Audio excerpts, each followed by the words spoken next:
On this edition of the NESN Red Sox podcast, we break down whether Boston still is the team to beat in the American League East and how the Red Sox should approach their looming roster decisions. And we'll also get into the continued hot start to JD Martinez, where Mookie Betts ranks among the best players in the game, and why Major League Baseball needs to have a game in Iceland.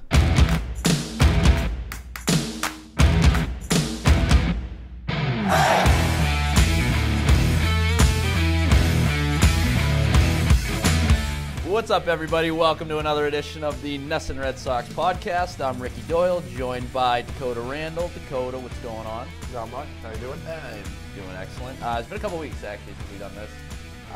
You went to San Diego? I did, yeah. I took a little trip last week. Went to San Diego to visit a friend. I mentioned this in our last podcast. I wanted to go to Petco Park, but it turns out that the weekend that I was going, they're actually playing the Mexico series. So what was supposed to be a home game for the Padres was a home game, only it was played across the border. So did you go to a regular Petco instead? No, I thought about it. Maybe get them in the little playpen or whatever. Maybe buy a hamster or two. No, I was actually going to go over to Petco for a nice little, maybe a lunch or a nice tour, but things snowballed. So never made it over to Petco. You know, it's just a lot of other stuff to do in Pacific Beach, Dakota. So. Yeah, I was going to say it doesn't. You know, it can be a pretty bad snowball when you're talking about Southern California. Exactly. Fortunately, I plan on going back out there at some point. But that's neither here nor there. We're here to talk about the Red Sox for the most part. Can't imagine we'll talk about the Padres too much, given that they blow. But we probably will touch on some MLB topics later in the show. I do want to just last time we did this. It was kind of... It was all positive. All positive, right? Red Sox are firing on all cylinders. It was before they faced the Yankees last week, obviously. It's kind of... I don't know what their record was at the time, but, I mean, we know by now. They started off 17-2, just kind of lighting the world on fire, really. So I want to get in, really, to how our opinions have changed. Have they changed? Things of that like. But... I figure we'll start off with kind of like a leading thought just to set the table a little bit. Because one thing I do want to touch on at some point in the show is still a positive thing from a Red Sox standpoint, and it's that JD Martinez is really freaking good. Yeah. He is locked in right now, and I don't even know if he's really getting the credit that he deserves, if that's possible. I mean, I think a lot of it has to do with maybe the Celtics run right now, kind of overshadowing the Red Sox to a certain extent. Yeah, the Sox still are in the background, no doubt about it. But Man, as the summer wears on, I think people will catch on, assuming he keeps hitting. Yeah, so. I just think that signing, is wound up being even more important than I envisioned. Yeah, I still have my reservations a little bit, especially for the length of the deal. I know there are opt-outs, but I'm rapidly coming around. I knew you weren't a big proponent of the signing, so that's why I figured I'd ruffle your feathers early here to really set the tempo on this one, on this edition. Yeah, no, I'm satisfied with JD Martinez. Satisfied's a light word. He's been great. I mean, I know he's right up there for tops batting average in the league, and he's obviously, I think he's up to 10 home runs now. I don't know what last night was. Maybe that was the 11th. But for me, I think unquestionably the biggest development is field is legit. I mean, that was the thing coming in, and especially if you're going to be, a American League East altering type of bat in the middle of the lineup, you've got to hit opposite field at Fenway Park and obviously Yankee Stadium, and he's shown the ability to do that, and that's huge. I still don't know if he, strikes the total fear in opposing pitchers that a guy like Stanton does. Right. But at the end of the day, the numbers are the numbers. And power plays, especially in today's game. And, yeah, he's been great. The digits don't lie, Dakota. The digits don't lie.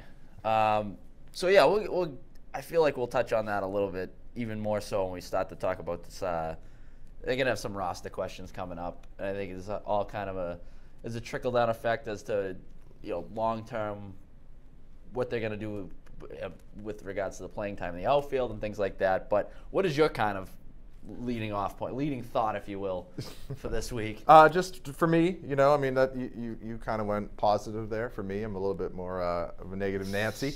That's me. I'm the ultimate optimist. So, I think last time and throughout, the first few episodes we've had and throughout the beginning of the season, the talk was, the starting pitching is the strength of the staff. And it still could be, by the end of the season, it still could be a strength. But at this point right now, I think you have to begin questioning whether or not this rotation really is going to be as good as we thought it was, as recently as a couple weeks ago. I mean, I think we all know what Chris Sale can do and what he'll do as the season goes on, but the jury is, wide out on David Price. We have no idea what's going on there. I know Rick Porcello has had good starts, and I know, he's been a good pitcher for the Red Sox in the past, but I just still have my reservations about a contact pitcher in this division and in the playoffs with the lineups that are in the American League. And, I expected by now that Drew Pomeranz would kind of turn things around. I kind of wrote off his slow start as a product of, kind of an extended spring training. But, I mean, at this point, you traded your top pitching prospect for a guy that can't touch 90 and can't get out of the fifth inning. So I'm worried about that. Me, I've never been a big Eduardo Rodriguez guy.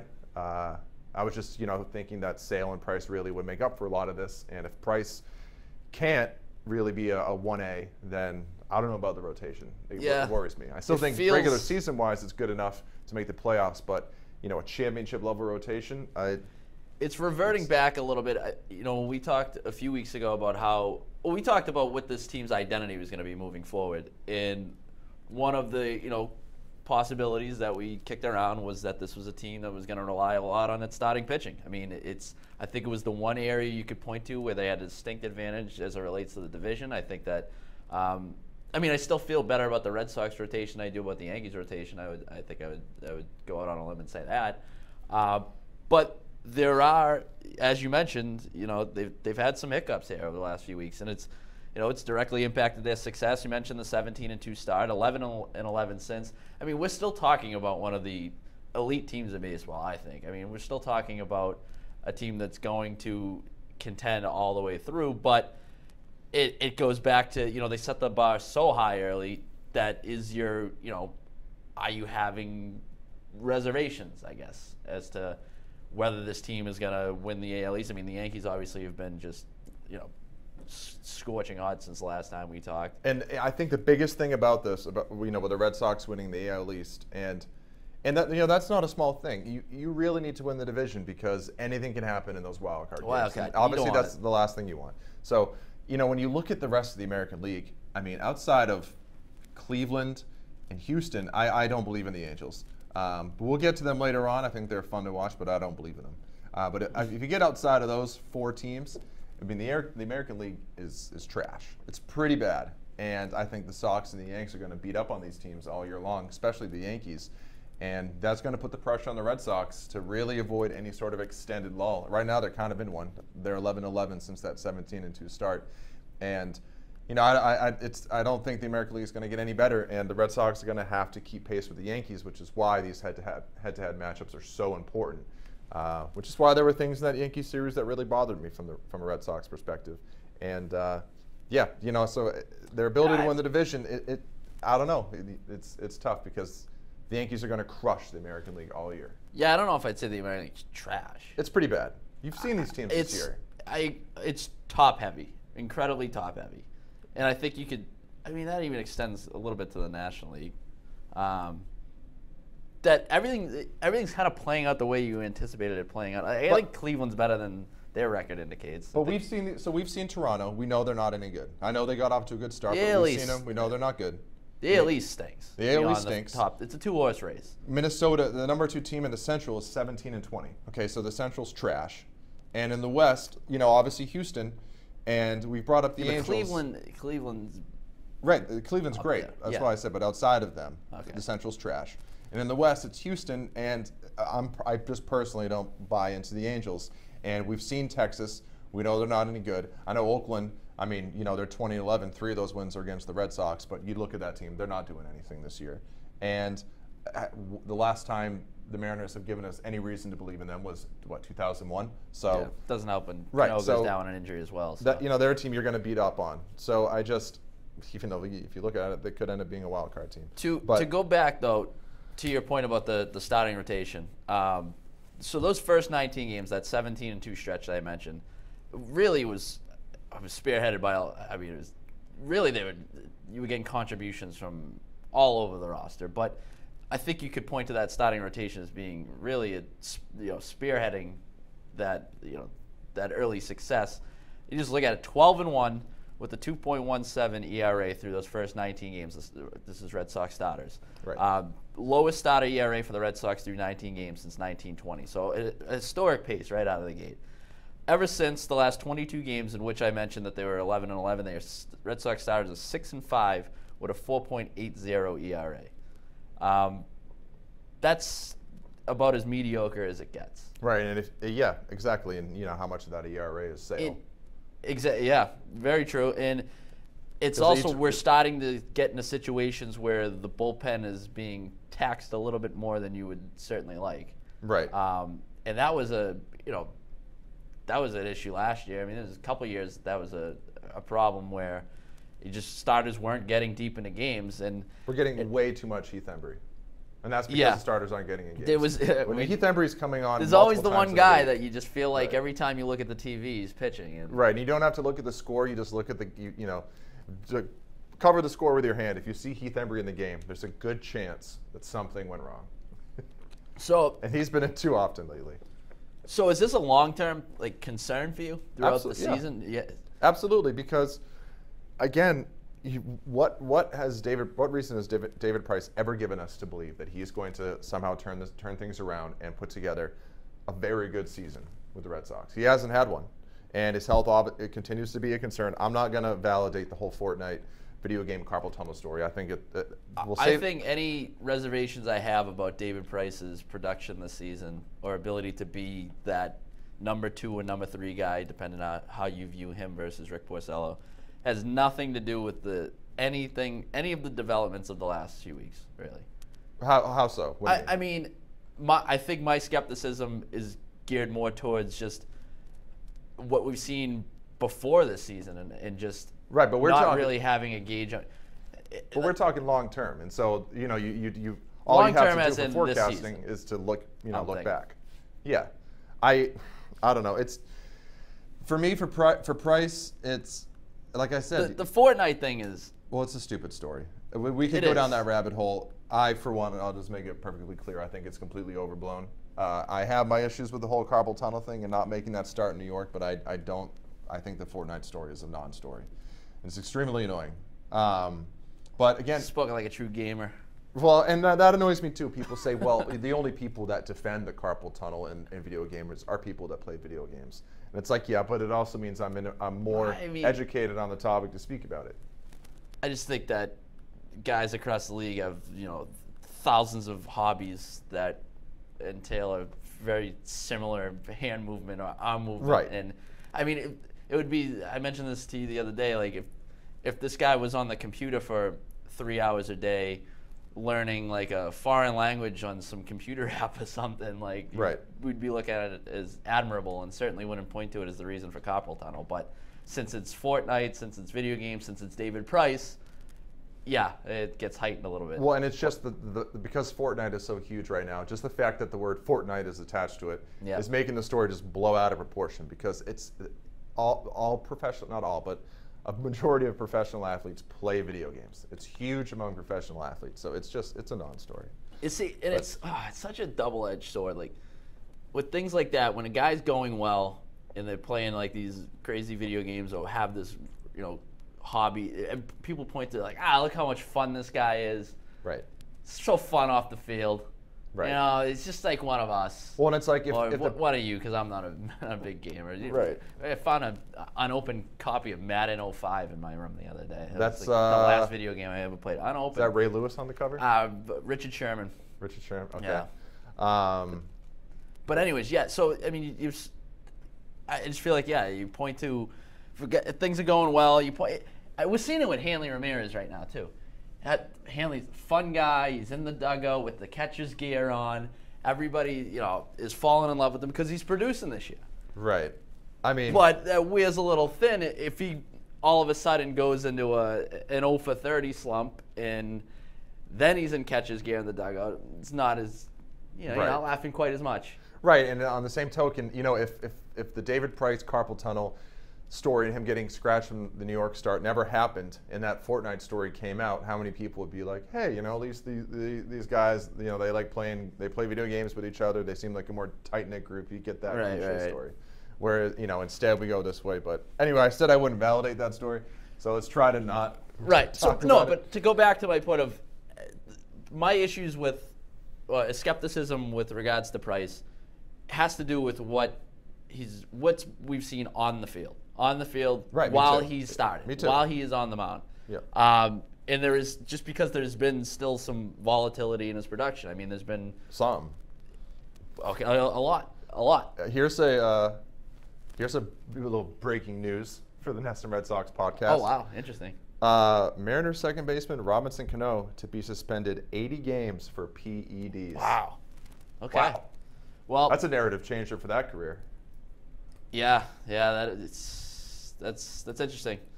After I just mentioned the fact that he landed on the DL or whatever. This is kind of salt on the wound, I guess. Yeah, that's a tough one. Like I said about the Mariners, you don't take them seriously. Now their best player's gone. So. Best player gone, and you got to wonder how that impacts his Hall of Fame case. Yeah. I don't want to get too caught up in that right now, but that's a story. But yeah, I'm sure you can read about it later on NESN.com. I'm sure you can. Okay, so what do you want? What do you want to see from this rotation? Like, what in the best case scenario? What is like everybody's kind of ideal role / production? Well, I think you need the trio of Chris Sale, Rick Porcello, and David Price to be an upper echelon trio, like in relative to other rotations across Major League Baseball. Would you agree? Yes. And then kind of Drew Pomeranz and Eduardo Rodriguez slot in behind them with kind of that mentality of these are your fourth or fifth guys. You're going to get some good starts. You're going to get some bad starts. On the whole, you want, an ERA in the fours? Like low fours, high threes. Yeah, I mean what Pomeranz did last year, I mean, you do something like that, you raise the expectation. So to go out and pitch like this. There's an understanding that the ceiling is higher, but there's also, the floor is lower.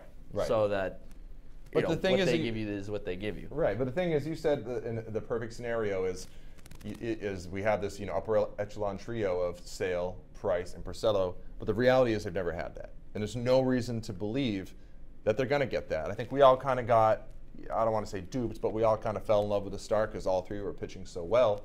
But now water's kind of seeking its level a little bit, and we're getting more of the same, more inconsistent David Price, Rick Porcello.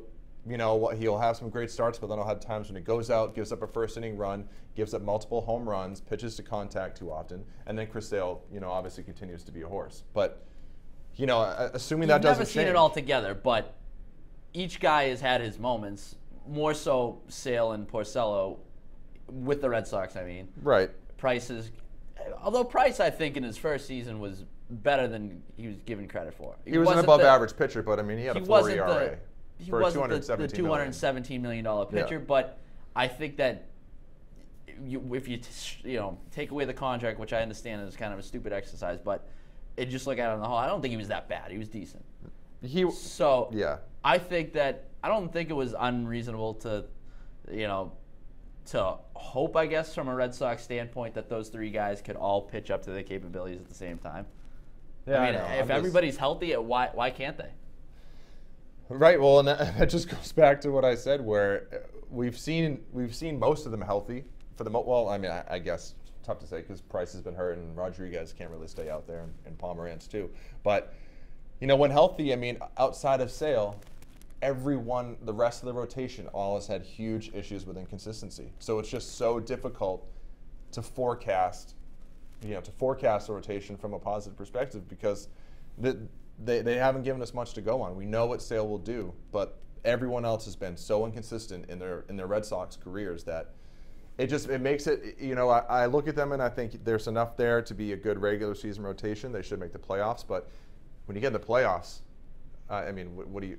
Yeah. How much confidence do you have? And I know it's still just May. There's plenty of time for a lot of this to change, but.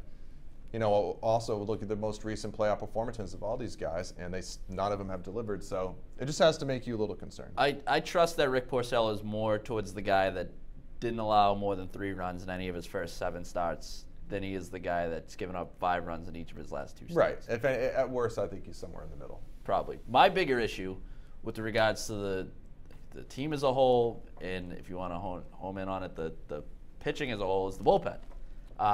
Agreed. That was a significant issue last week. Bounced back a little bit, got better as the weekend went on, got better in Toronto, but there was real spots against the Yankees, we saw what they're made of.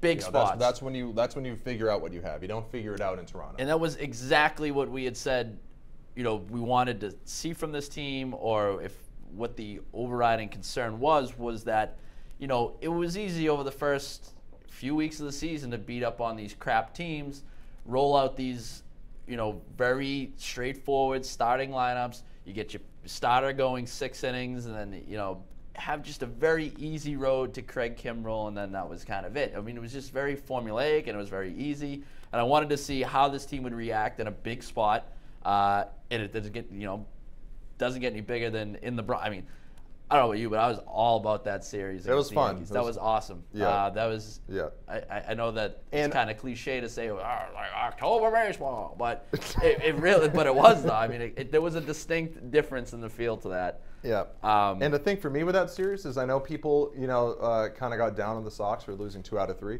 but I think when you look at that series, they did not play as bad as people think. They easily could have won 2 of, if not all 3 of those games. It was, the bullpen. Yeah. And all other phases of the game, they were pretty good, if not really good. And it was just 2 games where the bullpen kind of blew it there. That makes it look like it was a lot worse than it really was. Those are the games that you're going to get, though, Right. late in the season and then in the playoffs. Those are the types of games. Those are the ones you got to win. Those are the ones that I got to see that you're pulling the right strings, that guys are executing, guys are, bridging that gap to Kimbrell, as we mentioned. Like, those are the spots where, Alex Cora is really he's gonna make his money. I mean, he's gonna have to prove his worth, because that was always the knock on John Farrell, was that he didn't know how to manage a bullpen and things like that. And Cora, to this point, has been excellent. He's seemingly setting a great tone in the clubhouse and all that. But those, it's still going to be interesting to see how he manages the bullpen as we go, because this still, from the outside looking in, there's still some trust issues. It's still trying to figure out who you can trust in the high leverage situations. Well, the problem is none of them are throwing strikes. I mean, that's in all these games where they come in close games, there's nobody out of the bullpen that you trust to throw a strike. I mean, even Kimbrell, for as good as he is, when he has problems, it's because he's yanking the ball to the left and he can't find the strike zone.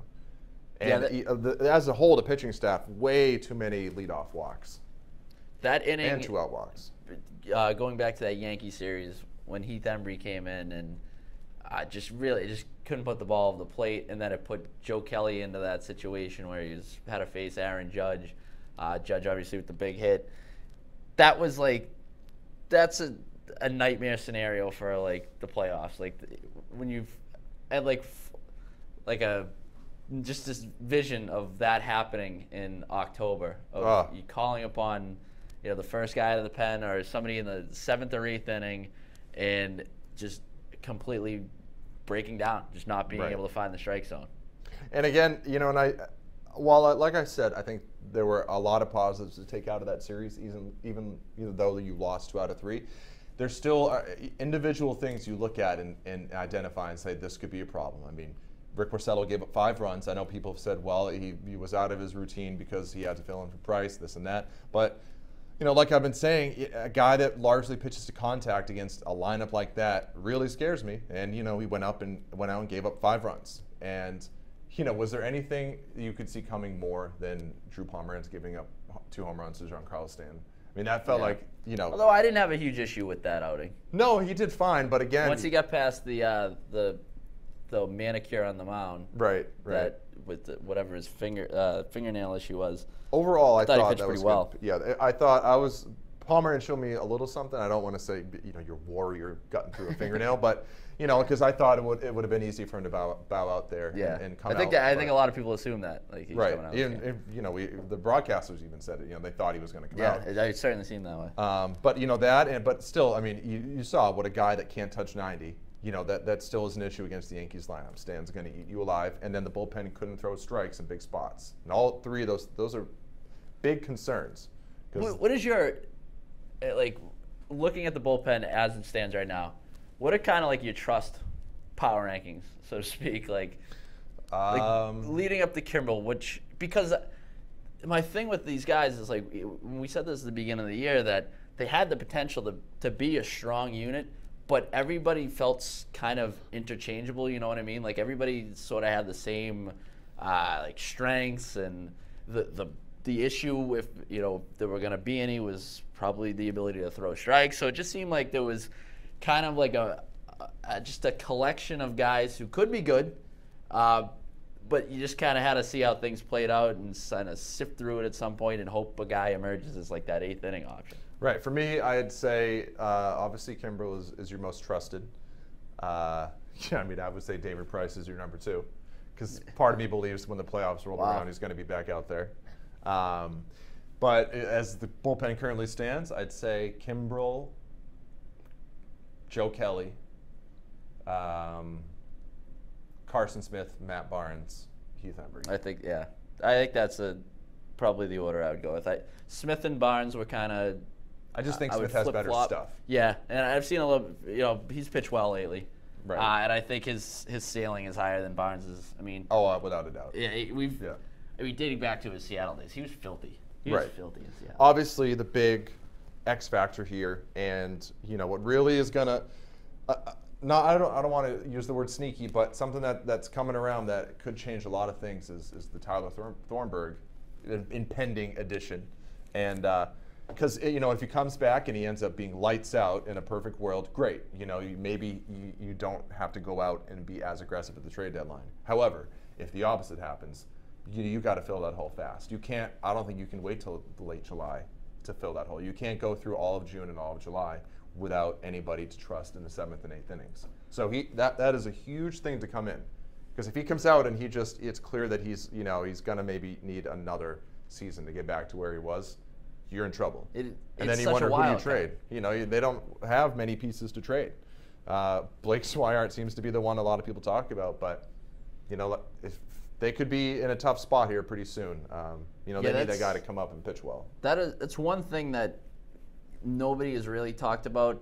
Alex Spear wrote about this in the Globe over the weekend, about how really their top level prospect, like, it has been just a disaster of a season so far for their farm system. I mean, they're in the process of building it up anyways, but you have the Michael Chavis suspension, the Jay Groom undergoing Tommy John, and then beyond that, there's kind of you could argue they weren't that deep anyways, and then you've got poor production from some of the guys. I actually pulled out this quote from the piece that Spear wrote, because I just found it kind of interesting. And he said that evaluators who have gotten looks at different Red Sox affiliates have come away with decidedly underwhelmed impressions. So it's not good. That's not good. No, certainly. And real quick, before the season too, you had, what was it, William Flores, your number 4 prospect, the catching prospect, Daniel Flores. Daniel Flores. I don't know where William came from. Daniel Flores. He's William Flores. Is he the guy that cried on the Mets when he was about to get traded or something? Or am I just completely? I have no idea. I think he's but Daniel Flores obviously passed away before the season. Yeah. And obviously that's tragic for non-baseball reasons, but as it pertains to the Red Sox, I mean, that's another hole to your farm system. And so, like you said, that just continues what's been a rough season for the farm system. And that's, I mean, we don't know. It's hard to sit here and say what the impact of that is going to be come trade deadline time, or whenever they do decide to pull the trigger on a trade. Because, I mean, look, a year ago they added Eduardo Nunez and Addison Reed for 5 pitchers who were all kind of outside the top tier of prospects. So it's hard to look at prospect rankings and like immediately assume that they're going to have to give up certain guys in exchange for whatever relievers end up becoming available, because I think we can agree that that's really the area you're looking for. And every team is shopping for relievers at the deadline. Yeah.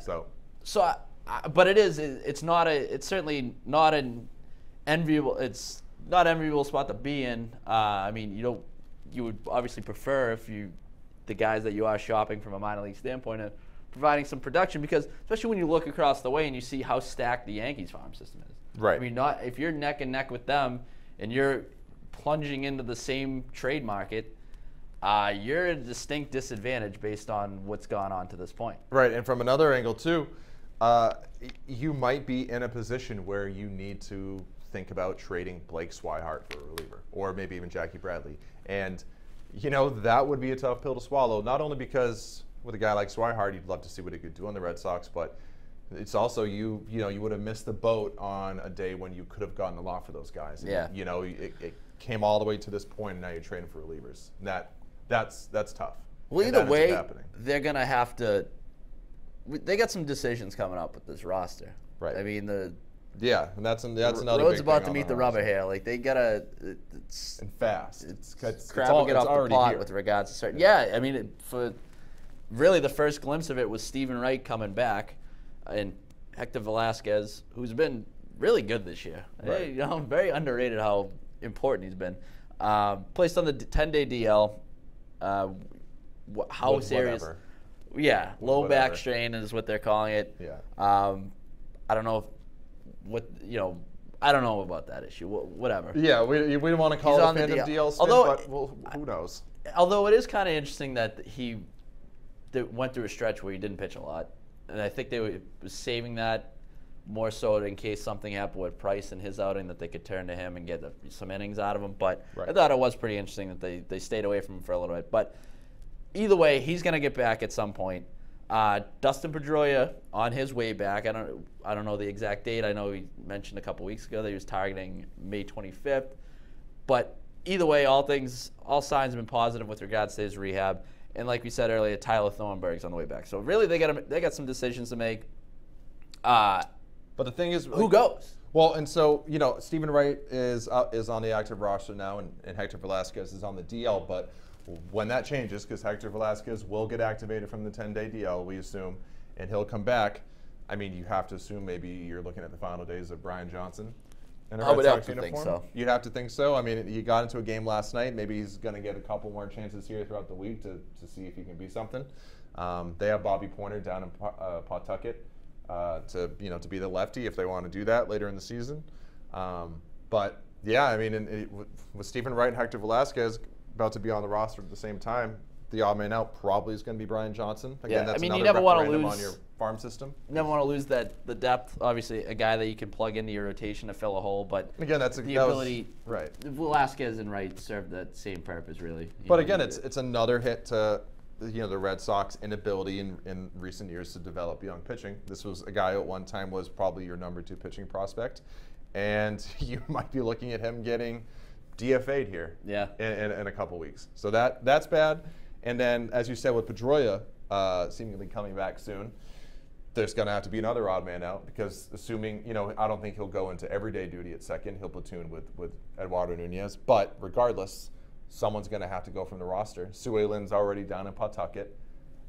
It's at this point they've held on to Brock Holt for so long. I can't imagine them releasing him. It's hard to envision a scenario. Well, they could send him down, but it's still hard to envision a scenario where they send him down. You have to think it's not only that, but I know we've been skeptical at times of Brock Holt with when we broke down the whole position battle there in spring training and all the utility options that they had.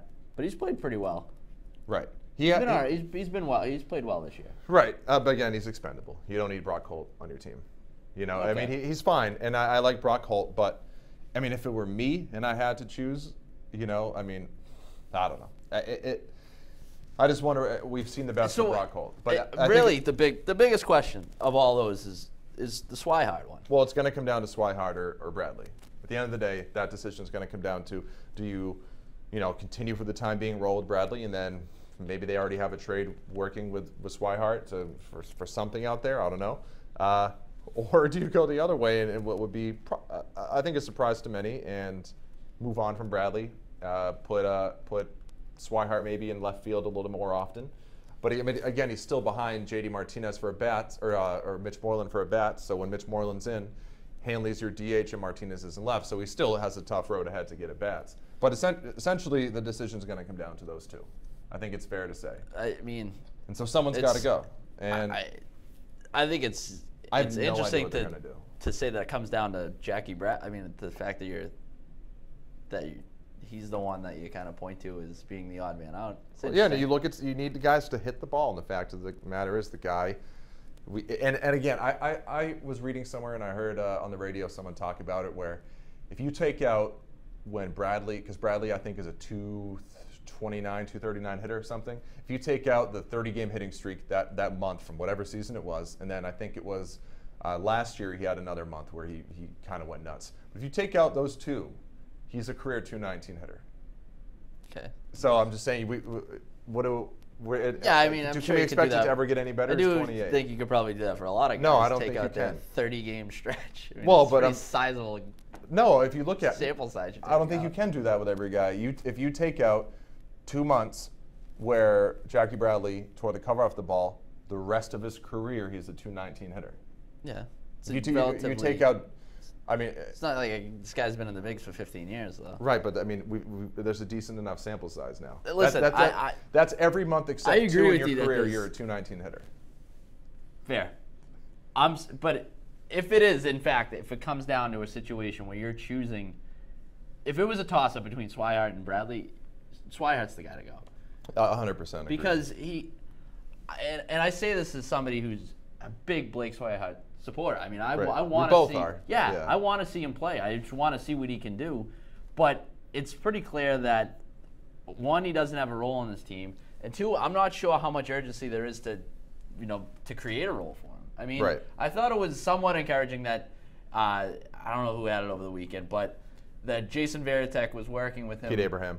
That was working with him behind the plate. So what was described as an extensive catching workout. Which is strange to me because it comes off as if they're teaching him a new position.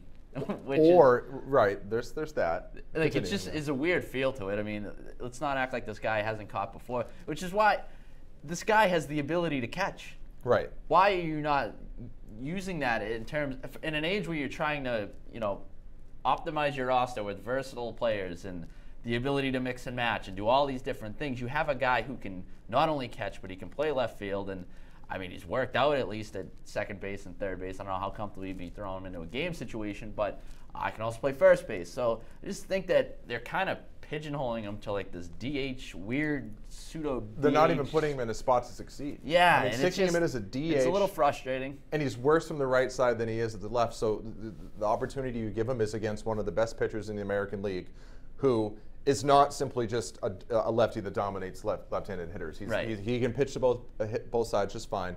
And you stick Blake Swihart in from his worst side against one of the best pitchers in the game.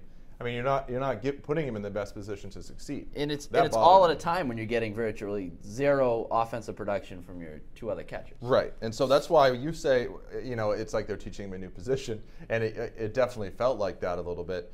But on the other hand, it could seem, hey guys, Jason Varitek's working with Blake Swihart. You know he can catch. Like, yeah, as a matter of fact, I do. Right, but for me, it kind of felt like, maybe they're starting to think like, wow, we might need to, switch things up at catcher.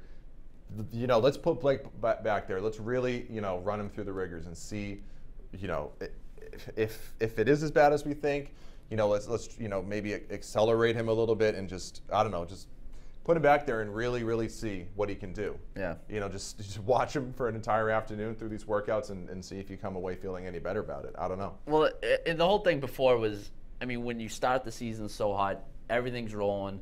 Starting pitching is, performing at the historic level that I mentioned. Like, you don't want to mess with that. So I get why they've been so adamant to stick with the catching tandem and not really move Swihart into that trio at the beginning of the season. But now that you're starting to see some hiccups in the rotation, the offense beyond Mookie Betts, JD Martinez. I mean, you can count on those guys pretty nightly. It seems like Hanley's here or there, but has been mostly good. Yeah. Mostly good. Xander Bogaerts mostly good. But there is that, towards the bottom of the lineup, if you're, especially with Jackie Bradley struggling, and then you add the fact that whoever you plug in behind the plate is struggling offensively, you're not really turning the lineup over to Mookie as well as you could. Right. If, say, you have a guy like Blake Swihart who's producing offensively. So I just think that they're doing themselves a little bit of a disservice, not at least seeing how they could change his role because simply he doesn't have one. So for me, I don't know. It just comes down to,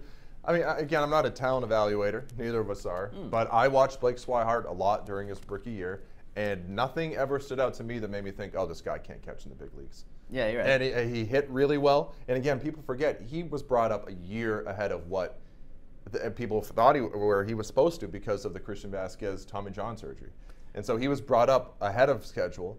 And I mean, nothing happened that season that made me think this guy can't catch. No, I don't know what's gone on since then. I just don't know why you don't really look at it as like, why can't you just look at it as you're carrying 3 catchers? So use that. Use that. If you're going to do it, use it.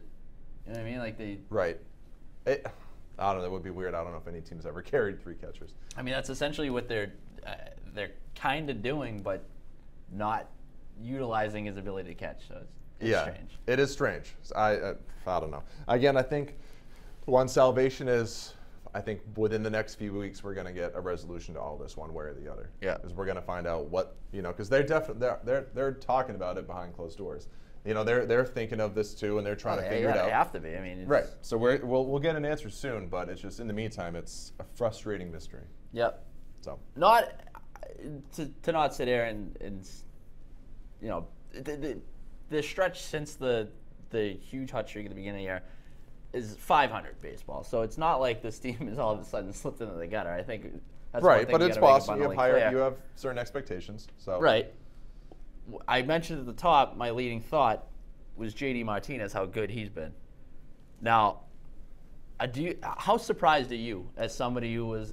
I mean, you were a little down on the signing. Not to throw it in your face a little bit, but you were a little down on it. So, as somebody who was though, what would you say on a scale of 1 to 10? How surprised are you by how good he's been? I don't know. It's tough. I'm not necessarily surprised at how good he's been. I mean, my issue with the signing more so was the length, and that this team was searching for the replacement for David Ortiz and the big game changer in the middle of the lineup, and I just was wondering, is JD Martinez that? And to this point, he for the most part has. I mean, a lot of his home runs have been big. They've either extended leads or given the team the lead, or been big home runs when they're trailing. And I think the biggest development is the opposite field. Power, because for me, and we'll get into Mookie Betts in a little bit here, but to me, and Mookie Betts is your best player, but he's not, because he has virtually no power to the opposite field, especially at Fenway Park, that he's not the kind of guy, I don't think anyway, that can just carry your lineup or just totally change everything, even in a playoff series. You need somebody that can go up there and, because at the end of the day, if a pitcher wants to get Mookie Betts out or pitch around him, all they got to do is pitch him outside, give him breaking balls outside. All they got. That's all they we saw it last year. For some reason, guys keep throwing him inside fastballs. That's it. You just call up every team across Major League Baseball. What are you doing? All of his home runs are on inside fastballs that he cleans out and goes. This guy pitches. He's not another world talent or anything. All you got to do is throw the ball outside to get him out every time. Well, and that's why Hanley Ramirez can be such a game changer. Why Manny was and Ortiz in his best years was because they could go opposite field. And the fact that JD Martinez is doing that, I'm surprised that he's been this good early on. I thought there'd be an adjustment period. I was wondering if the power really was just in that dry air in Arizona, and he was just kind of taken off in a contract year. And the other thing is he's done it in some big spots. Like I said, he had a big homer in New York. He's played well against the Yankees so far this season. And we also have to think, as the weather warms up even more, that he's just gonna keep pumping it out of the ballpark. So I'll admit, at least in the early going, he definitely has been better than I thought. Now, the one thing that has surprised me, because I did think that he was going to be good offensively. I'm surprised at the average. I don't expect him to hit 350 for the rest of the season. But I agree with that. But I'm also surprised, and I say this, there's going to come a point this season where JD Martinez either costs you a game or costs you a significant run within a game by playing in the field. He's a butcher. But I'm surprised by how much he is playing out there. And because I think that the assumption when they signed him was that he was going to be primarily the DH, but the ability to at least be respectable, and that's all. If you're playing left field at Fenway Park, you're not asking for a lot. And I just think that Yankee Stadium, you are though. Well, yeah, that's why you'd play it. Yeah. Yeah, I mean, Yankee Stadium, it's tough for him to play left field. That's for darn sure. So, in which case, play him in right field. Right, but then again, you're taking the best, arguably the best defensive right fielder in the game out of his best position.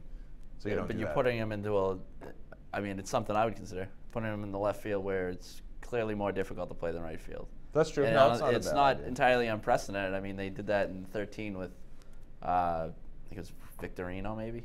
Put him in left. Yeah, I think you're right. Yep. But anyways, just Martinez, how much he's played in the outfield, and I just think it's important now because, again, with Jackie Bradley Jr. struggling to the point where, I think there's always been questions about his offense, as you mentioned. You know, if you take out those sample sizes, throughout the course of his career, how much he struggled at times. But I don't think anybody really expected it to be this bad. I think that, you also thought that the defense would make up for it, and whereas I haven't even really been that impressed by Bradley's defense this year. I don't think that it hasn't stood out, at least. Right. At the end of the day, is the defense so good that it makes up for the offense? And in the past, it kind of has been because, he at least was giving you something. Right now, he's giving you nothing. So if you're giving nothing, then I don't care how good your defense is. So Martinez's ability to play left field has allowed them to be, to get Moreland, a guy, somebody who is swinging the bat well, into the lineup. It just gives you more flexibility. So that's kind of the impact that I didn't really see happening with the signing. I just figured it would get to a point where he would just be a straight DH, and that was kind of the end of it. In which case, I thought the offense would be there. But I think it is kind of an important aspect now as you look at the roster construction, his ability to play the outfield. Yeah, and I agree. The versatility that he's kind of provided them has been good. And just overall, we can't say anything bad about J.D. Martinez. Yeah. There's nothing we can really say. And again, I think the average is what's really stood out to me the most. He's not just hitting home runs. I mean, he's hitting the ball all over the place. He's getting all kinds of base hits. And, early return's pretty good. Hard to say anything bad about him. Also hard to say anything bad about Mookie Betts, although apparently you know how to pitch him. You know how to get him out every time he steps. Did you watch the games last year? I'm just saying. Yeah, and I did. And you know what? He also had a pretty good year last year. Not as good as he has been this year, and not as good as he was in 16, but he was still pretty good. I'm talking about individual moments when you might need a guy to saying why you know the book on him. But anyways, so Mookie's been obviously been off the charts, getting a lot of love this season. One debate that kind of came up in an article in ESPN.com in the last few days, I think it was published, was who you would take, Mookie Betts or Bryce Harper. And if you extrapolate that a little bit more, I just think it's interesting to start talking about where Mookie Betts ranks among players across Major League Baseball. If you're going off the idea, in which I think that you and I both are, that Mike Trout is the best player on the planet, where does Mookie slot in behind him? Because we can agree Mike Trout's number one, right? Well, Logan Morrison wouldn't, but true. We'll get to that later. You keep saying later, but time is ticking here. All right. Well, okay, yeah. Logan Morrison said that Shohei Ohtani is the best player in the world. I'm not quite ready to go there yet, but as it pertains to Mookie Betts, sorry, weekly Shohei Ohtani segment. Yeah, Showtime. You love Ohtani. I do, yeah. I do too. Yeah. But anyways, I don't know. This is a tough one. I guess. If we're being objective about it, I think it depends. Are we talking about all around, like who's the all around best baseball player after Mike Trout? I think you definitely could say either. I'd say Mookie Betts. Then let's take away Carlos Correa. Take away contract situation, because that you start talking about that, then you're at a whole different ingredient, a whole different beast. So let's say like you're starting a team, right? You factor in talent, track record, potential, age, all those things. If you're starting a team, who are you taking ahead of Mookie? Mike Trout, obviously. After Trout, Carlos Correa. Okay.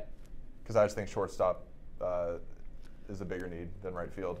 My thing with Mookie too is he's a right fielder, the best right fielder in baseball, if you ask me. But I also think for a team, at a different ballpark with a different need, I think you could play him in center, and he'd also be a tremendous center fielder. In which case, his offensive numbers would look even better than they are as a corner outfielder. Right. No, like I if agree. you're getting that production from a center fielder, playing in some huge ballpark where he's covering all this ground and you're getting the 30-30 type of production or whatever you think he's going to finish with this season, then you're talking about just it'll the elite of the elite. Right. But for me, I guess I would go Trout, Correa. I'm a Nolan Arenado guy. Again, I think corner infield position. I would go Nolan Arenado, and I would go Mookie Betts over Bryce Harper. To ultimately answer your question, I would, just because I can't get over the fact that I know Bryce Harper can hit bombs, and I know that he shows up in the postseason, and especially, but again, if we're taking contracts out of it, like you said, I mean, look at the guy essentially is a career 270 hitter that averages about, if you take out the 42 home run MVP season in 2015, that averages right around 23 homers a year. Harper is all the hype. He's really one of the strangest cases of I feel like when he first came up, there was everybody kind of gravitated towards saying he was overrated, especially because of how good Trout was. Yeah. And I didn't think that was fair. I thought he was still really good. I mean, maybe not to the point where, when he was 16 years old, hitting 500-foot bombs and just kind of set the bar so high for himself from a prospect standpoint. Expectations were just through the roof. But I thought it was unfair because I thought he was still really, really good. And then, he evolves into this star. And the talk is, how big is this next contract going to be and all of this. And now I think it's there is a certain segment of the population that has gone too far in the other direction, maybe overrating him a little bit. Right. Where I just think he's somewhere in the middle. Right. You know what I mean? He's really good. One of the elite players across baseball. But to sit there and say, he's number 2 behind Mike Trout, which is, I think a lot of people feel that way, or at least will try to make that argument, I think it's stupid. Right. I think that's going a lot based off the name. Yeah, and I mean, this year's kind of tough to tell because, he's hitting 236 and he's cooled down since his huge start, but he also already leads the league with 41 walks, and his on-base percentage is 400, and his OPS is 943. So pitchers aren't giving him much to hit. When they are, he's sending it a long way. He's also got 13 home runs. So this year's kind of tough to tell, but, at the end of the day, what about Jose Altuve? You take him ahead of Mookie? No. Chris Bryant? No. Machado? No. Machado's a tough one. Manny Machado's a tough one. It seems like a bit of a head case. And again, I already took my shortstop in Correa, and I took my third baseman in Arenado, so I don't need Manny Machado. True, your team's stacked though. You don't I think we can agree on that. I feel like there's a player we're missing. Maybe. Stan's not even on this for me. I'm not. You're right. Aaron Judge, actually, now that you mention it. I mean, he's looked really good this year. I would take Aaron Judge way before Bryce Harper. Aaron Judge is looking a lot better than I anticipated this season. I expected a big sophomore slump. And I think a lot of it is not just the power, obviously, but he's a better defender than I thought, and his plate discipline is off the charts. Yeah. I think just real quick on Betts, the big thing that makes me hesitant to just say, I'd take him above anybody in baseball is because he's a little guy, and you wonder if we're going to get 3 to 4 amazing seasons out of Mookie Betts, and then little tiny injuries mount up, and all of a sudden that bat isn't among the fastest in the game, and he kind of just becomes, a really good player. Not, right. So I'm just hesitant because I just I worry about him, a few injuries kind of mounting up on him, and then in a few years here, he takes a big step back. Hopefully that doesn't happen, because when he's 100% and healthy, I mean, he might be the most dynamic guy in the game. All-around talent. Right. Base running, defense, power, average. Got it all. Pretty good. Pretty good player. Fortunately, we get to witness him on a daily basis. Right.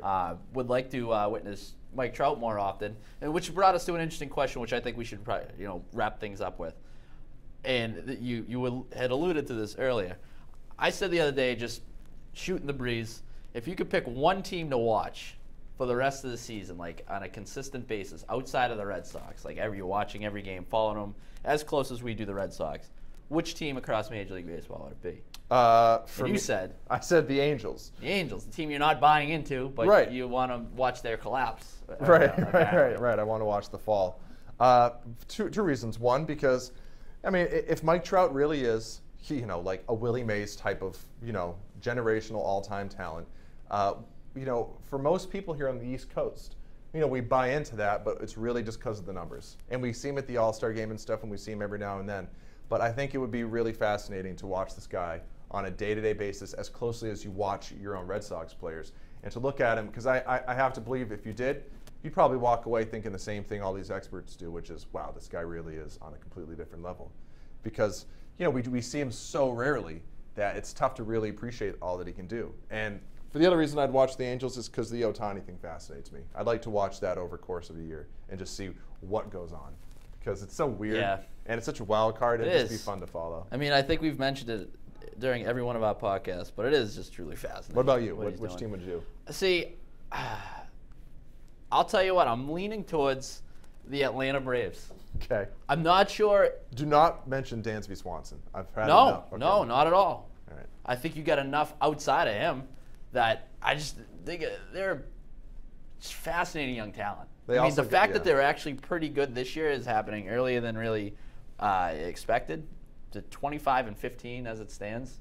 I don't know if they're gonna, stay atop that division. I think Washington ultimately is the more talented team, and will win that division. But I think they could be a pain in the ass throughout the entire year, and the future is looking up for them. I mean, you just got my boy Ronald Acuna, absolute stud, really regarded as probably just an absolute phenom, but could be up there in the discussion among the best players in baseball soon enough. Ozzie Albies, absolute stud, earlier than expected. I think the addition of Jose Bautista is kind of fun. It's your boy Nick Markakis. Yeah, Nick Markakis. Where the hell is that coming from? So I don't know. I just think that they're kind of an interesting team with an interesting mix of legitimate stud prospects coupled with some interesting veterans. So real quick before we go, we had another point we were going to get to. We can squeeze this in real quick. It's Red Sox, Yankees doing a series in London next year. Yeah. And we wanted to talk about where else would you like to see an MLB game. I'm going off the wall on this one, but I'll ask you first. Oh God. It's Antarctica. Antarctica. I mean, okay. I don't know. What do you expect from me? I think that'd be cool. I want Iceland. Iceland. On the base of a volcano. That's pretty cool. The most beautiful landscape. You ever been to Iceland? No, but I really want to. So you just see pictures and you just assume it's a beautiful landscape. Well, and never mind. I was going to talk about a certain museum that they have there, but yeah, well, let's not get into that. But no, I like that idea though. Iceland, I could get on board with that. I mean, I'm trying to think of like other countries that nobody can understand. Other countries in Europe, if they're going to try and do this whole the Europe thing. What about a game just in downtown Syria? Maybe Egypt and like by the pyramids, like right near the pyramids. Hit a home run off the Sphinx. You talk about JD Martinez going opposite field. Play 99 or whatever. Ball would fly out of that ballpark with the dry air. The air in Egypt, I heard that it's just be moonshots everywhere. Moonshot after moonshot. JD Martinez peppering the Sphinx. Anyways, let's get out of here on that note. Okay. We go book our flights to Iceland in the hopes that they get there in 2030. Right. All right. So this was another edition of the NESN Red Sox podcast, which you know by now if you're still listening to us flap our gums. You can follow me on Twitter, me as in Ricky Doyle, at the Ricky Doyle. You can follow Dakota. Dakota, where you stationed? At Dak Randall. At Dak Randall. But more importantly, follow at NESN, because that's who signs our checks, and we're going to continue doing this for the New England Sports Network, I hope.